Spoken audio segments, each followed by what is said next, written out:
जय माँ काली। तो आज का ये वीडियो गुरु गोरखनाथ जी के भक्तों के लिए बहुत ही ज़्यादा महत्वपूर्ण होने वाला है, क्योंकि आज की इस वीडियो में मैं आपको ये बताऊंगी कि गुरु गोरखनाथ जी का धूना कैसे प्रचंड किया जाता है या कैसे धूना चेतन किया जाता है। और धूना चेतन करने की भी मैं आपको बहुत ही ज़्यादा सरल विधि बताऊंगी।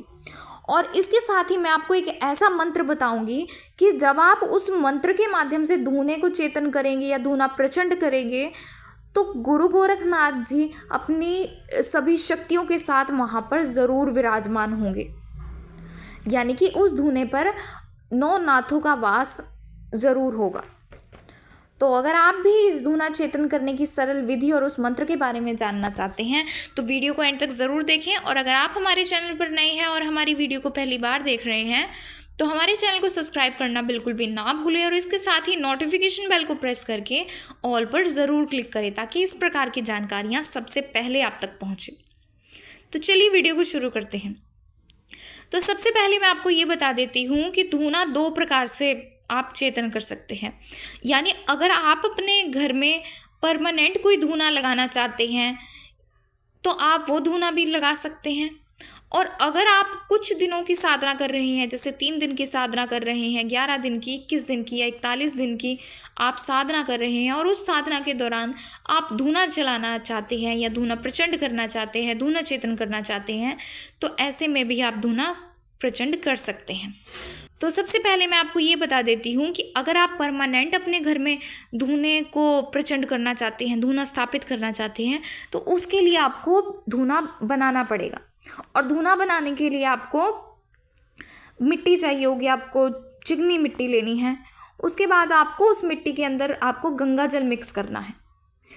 फिर उसके बाद आपको उस मिट्टी के अंदर थोड़ा सा गौमूत्र डालना है। फिर उसके बाद आपको उसके अंदर गोबर मिक्स करना है और फिर उसके बाद आपको उसके अंदर थोड़ा सा देसी घी डालना है। फिर उस मिट्टी को अच्छी तरीके से आप मिक्स कर लीजिए। फिर आप कुछ ऐसा स्थान देखिए अपने घर का, यानी जो खुला स्थान हो, जैसे आप अपने घर की छत पे आप धूना परमानेंट अगर बनाना चाहते हैं तो वहाँ पर बना सकते हैं, या जहाँ पर गंदगी ना हो, जूते चप्पल ना जाएं, या आपके पास कोई ऐसी कुछ बालकनी है जहाँ पर ऊपर छत ना हो, ऊपर से खुली हो, तो आप वहाँ पर भी इस तरीके से धूना लगा सकते हैं। लेकिन आपको इस बात का खास ख्याल रखना है कि उस स्थान पर पवित्रता हो, ज़्यादा वहाँ पर व्यक्तियों का आना जाना ना हो। यानी जिस समय आपको पूजा करनी है या धूना चेतन करना है उसी समय पर आप वहाँ पर जाएं।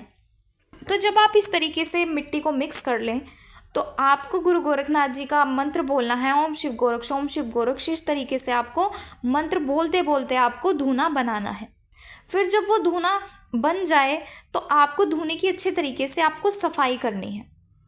तो जब आप सफाई कर लेंगे तो उसके बाद आपको वहाँ पर गंगा जल का छिड़काव करना है और आपको वहाँ पर धूपबत्ती जलानी है। और फिर उसके बाद आप गुरु गोरखनाथ जी के नाम का वहाँ पर एक दीपक जलाएं। आप देसी घी का दीपक भी जला सकते हैं या आप तिल के तेल का भी दीपक जला सकते हैं। फिर उसके बाद आप वहाँ पर आप पुष्प आप अर्पित करें, धूने के चारों ओर आप पुष्प लगा सकते हैं, माला अर्पित कर सकते हैं। यानी जितना सुंदर हो सके आप धूने को सजाएं, वहाँ पर पवित्रता रखें, सुंदर बनाएं। क्योंकि अगर आपके धूना पवित्र होगा, वहाँ पर अच्छा होगा या सुगंधित होगा, धूपबत्ती आप जलाएंगे, दीपक जलाएंगे, पवित्रता होगी, तो वहाँ पर अवश्य ही नौनाथ का वास ज़रूर होगा। गुरु गोरखनाथ जी अपनी शक्तियों के साथ वहाँ पर ज़रूर विराजमान होंगे। और इसके साथ ही जब आप धूना प्रचंड करें या धूना चेतन करें तो उससे पहले आपके लिए ज़रूरी है कि आप एक कमंडल लें। आपको दुकान पे इजीली कमंडल मिल जाएगा जिसके अंदर पानी भर के आप वहाँ पर रखें।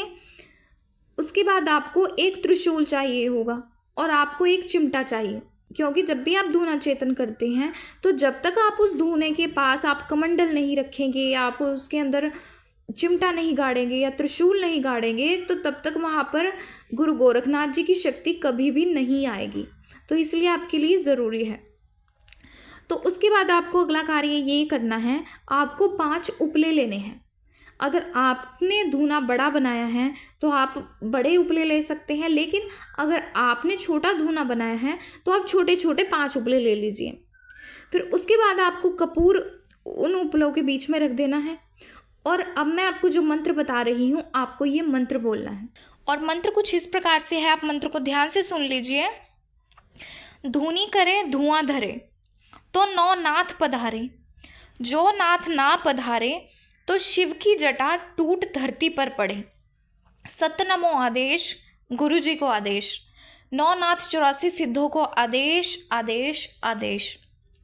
तो इस प्रकार से था ये धूना चेतन करने का मंत्र। मैं आपको एक बार दोबारा बता देती हूँ, आप दोबारा से इस मंत्र को ध्यान से सुन लीजिए और मैं कमेंट बॉक्स में भी इस मंत्र को डाल दूंगी, तो दोबारा देख लीजिए एक बार। धूनी करे धुआं धरे तो नौ नाथ पधारे, जो नाथ ना पधारे तो शिव की जटा टूट धरती पर पड़े। सत नमो आदेश, गुरु जी को आदेश, नौ नाथ 84 सिद्धों को आदेश आदेश आदेश। तो इस प्रकार से आपने ये मंत्र को 3 बार बोलना है और फिर आपने तिल्ली जलाकर उस कपूर में चला देनी है। और इसके बाद आपको देसी घी लेना है, या अगर आपके पास देसी घी नहीं है तो आप तिल का तेल भी ले सकते हैं। फिर आपको एक चम्मच में देसी घी या तिल का तेल लेना है और इसी मंत्र को बोलते हुए 3 बार घी की या तिल के तेल की आहुतियाँ उस धूने में डालनी है जब आप धूना चेतन करेंगे उस समय पर। फिर उसके बाद आपको धूना चेतन करने के बाद सबसे पहले आपको गणेश भगवान जी को 2 लौंग का भोग उस धूने में देना है। यानी 2 लौंग अपने हाथ में ले, 2 लौंग फूल वाली लौंग होनी चाहिए। फिर आप उस 2 लौंग को देसी घी या तिल के तेल में आप भिगोकर गणेश भगवान जी का आवाहन करें कि हे गणेश भगवान जी 2 लौंग का भोग स्वीकार करें, फिर आप भोग दें। उसके बाद आपको 2 लौंग का भोग बाबा भोलेनाथ जी को देना है। फिर उसके बाद आपको 2 लौंग का भोग अपने गुरु भगवान को देना है। आप अपने गुरु भगवान का आवाहन करें, ओम गुरुवे नमः, ओम गुरुवे नमः, ओम गुरुवे नमः। तो इस तरीके से आपको 3 बार ये मंत्र बोलना है। 2 लौंग का भोग आप अपने गुरु भगवान के नाम से दें। फिर उसके बाद आपको 2 लौंग और 1 बताशे का भोग दाद गुरु मच्छिंद्र नाथ जी को देना है। आप उनका आवाहन करते हुए 2 लौंग और 1 बताशे का भोग उनको दें। फिर उसके बाद आपको 5 लौंग और 1 बताशे का भोग गुरु गोरखनाथ जी को देना है। आप गुरु गोरखनाथ जी का आवाहन करें कि हे गुरु गोरखनाथ जी महाराज 5 लौंग 1 बताशे का भोग स्वीकार करें और अपनी समस्त शक्तियों के साथ धूने पर विराजमान हो और अपनी कृपा करें। तो इस तरीके से आपने उनका आवाहन करते हुए, उनसे विनती करते हुए आपने 5 लौंग और 1 बताशे का भोग धूने में देना है। तो इस तरीके से फिर उसके बाद आपने जिस भी मंत्र का जाप करना है आप वो जाप कर सकते हैं। और एक बात का आपको खास ख्याल रखना है कि आप जितनी बार भी धूने को चेतन करेंगे, जैसे आप सुबह के समय अगर धूना चेतन कर रहे हैं तो आपको सुबह के समय भी भोग देना है, और अगर आप शाम के समय आप धूना चेतन कर रहे हैं तो आपको शाम के समय भी दाद गुरु मच्छिंद्र नाथ जी और गुरु गोरखनाथ जी को भोग देना है। आप 2-2 लौंग का भोग दे सकते हैं। जैसे 2 लौंग 1 बताशे का भोग आपको दाद गुरु मच्छिंद्र नाथ जी को देना है और 5 लौंग 1 बताशे का भोग आपको गुरु गोरखनाथ जी को ज़रूर देना है। यानी जब भी धूना चेतन करे और आपने इसी प्रकार से धूने को चेतन करना है और इसी प्रकार से आपने भोग देना है। और इसके साथ ही आपको धूने की सफाई ज़रूर रखनी है। धूना चेतन करने से पहले आप ज़रूर सफाई करें, वहाँ पर पोछा लगाएं, गंगा जल का छिड़काव करें, और जो आपने जो कमंडल वहाँ पर रखा है आपने रोज़ाना उसका पानी ज़रूर चेंज करना है। जैसे अगर आप आज सुबह उसके अंदर पानी भर कर रख रहे हैं तो आपको अगली सुबह आपको सूर्य देव को वो जल चढ़ा देना है, यानी कि वो जल आप सुबह के समय अर्पित कर दें और फिर नया जल वहाँ पर भरकर उस कमंडल में रखें। तो इस तरीके से आप इस सरल विधि के माध्यम से धूना चेतन कर सकते हैं। और अगर आप कुछ दिनों के लिए ही धूना लगाना चाहते हैं, यानी कि 1-2 दिन के लिए या जितने दिन की भी आपकी साधना है, तो ऐसे में आप परमानेंट धूना ना बनाएं। आप कुम्हार के पास जाकर एक मिट्टी का जो बड़ा कसोरा होता है आप वो ले सकते हैं, जो अंगीठी टाइप कुछ ऐसा होता है लेकिन वो गोल होता है। आप वहाँ पर जाएंगे तो आप देख सकते हैं, आपको मिल जाएगा।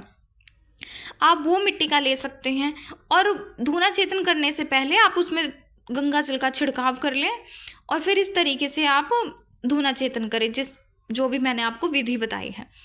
तो आप इस तरीके से कुछ दिनों के लिए भी आप धूना लगाकर अपनी साधना को कर सकते हैं। तो ये थी धूना चेतन करने के विषय में जानकारी और ये था मंत्र। तो इस तरीके से आप धूने को प्रचंड करें, धूने को चेतन करें और गुरु गोरखनाथ जी कृपा प्राप्त करें। तो आशा है आपको जानकारी पसंद आई होगी, और अगर आपको जानकारी पसंद आई है तो वीडियो को लाइक करें और ज़्यादा से ज़्यादा लोगों तक शेयर करें। तो चलिए मिलते हैं अगले वीडियो में कुछ नई जानकारी के साथ। जय मां काली।